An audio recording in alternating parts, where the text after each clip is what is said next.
নমস্কার, টিভি9 বাংলায় আপনাদের আরো একবার স্বাগত জানাই। আমি শুভজিৎ রয়েছি আপনাদের সঙ্গে। সকাল ৮টা মানেই ৮টা অত্যন্ত গুরুত্বপূর্ণ খবর। আমাদের রিপোর্টার আমাদের সঙ্গে থাকবেন, আর এই মুহূর্তে সে সমস্ত খবরের লেটেস্ট আপডেট সকাল ৮টায় আপনাদের সঙ্গে আমি শুভজিৎ। আরো একবার, শিয়ালদায় অস্ত্র উদ্ধার হয়েছে। আপনারা জানেন কলকাতা পুলিশের STF এর জালে ইতিমধ্যে ৫ জনকে আটক করা হয়েছে, ৫ জনকে পাকড়াও করা হয়েছে।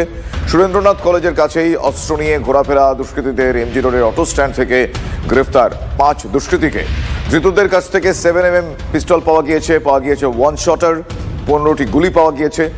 পাচার নাকি অন্য কোনো উদ্দেশ্যে অস্ত্র নিয়ে জড়ো হয়েছিল দুষ্কৃতীরা? আমি ঠিক এই প্রশ্ন নিয়ে যাবো আমার সহকর্মী সুপ্রিয়র কাছে। সুপ্রিয়, এভাবে প্রকাশ্যে একটার পর একটা দুষ্কৃতির তাণ্ডব, এই ঘটনা আরো একবারে প্রশ্ন, এক্ষেত্রে পার্টিকুলারলি দুষ্কৃতীরা কি উদ্দেশ্যে জড়ো হয়েছিল, কি উদ্দেশ্যে এই অস্ত্রশস্ত্র নিয়ে তাদের এই ধরনের কাণ্ড কারখানা?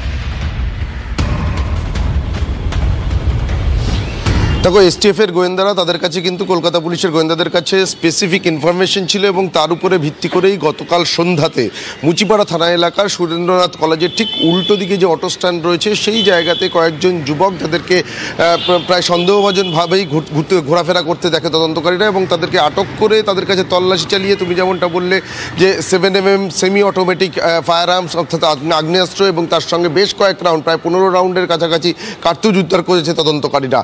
এবং এখান থেকেই কিন্তু তদন্তকারীরা যেটা মনে করছেন যে কোনো রকম অপরাধ সংগঠিত করার জন্যই কিন্তু এই 5 যুবক তারা একত্রিত হয়েছিলেন, এবং যাদেরকে পুলিশ গ্রেপ্তার করেছে তাদের বিরুদ্ধে নির্দিষ্ট আর্মস অ্যাক্টে মামলা রুজু করে ইতিমধ্যেই তদন্ত শুরু হয়েছে। এবং এরা প্রত্যেকেই কিন্তু উত্তরপ্রদেশের বাসিন্দা, অর্থাৎ ভিন রাজ্য থেকে তারা সকলেই কলকাতাতে এসেছিল, এবং এখানে আসার পর তারা এই আগ্নেয়াস্ত্র কি তারা সঙ্গে করেই নিয়ে এসেছিল, নাকি এখানে আসার পর তাদেরকে কেউ সাপ্লাই দিয়েছিল বা সরবরাহ করেছিল, এবং এই আগ্নেয়াস্ত্র নিয়ে তাদের কি কোনো রকম কোনো অপরাধ সংগঠিত করার পরিকল্পনা ছিল, নাকি এগুলো তারা বিক্রির জন্য নিয়ে এসেছিল বা সাপ্লাই করার জন্য নিয়ে এসেছিল, এদেরকে দিয়ে কেউ ক্যারিয়ার হিসেবে পাঠিয়েছিল। এই জায়গাগুলোই এখন নির্দিষ্ট বা স্পেসিফিক তথ্য তদন্তকারীরা এই 5 জনকে জিজ্ঞাসাবাদ করে তাদের কাছ থেকে জানার চেষ্টা করছেন।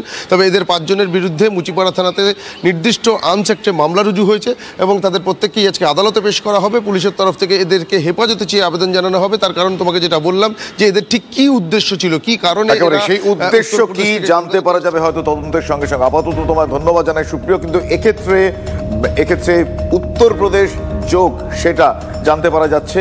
আশা করা যায় এদের কি উদ্দেশ্য ছিল সেটা অনতিবিলম্বে খুব শীঘ্রই জানতে পারা যাবে। ধন্যবাদ সুপ্রিয়।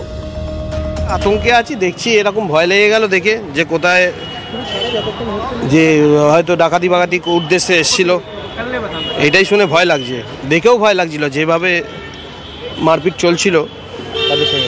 হ্যাঁ, পালাবার চেষ্টা করছিল তো। আসলে সাম্প্রতিক কয়েকটা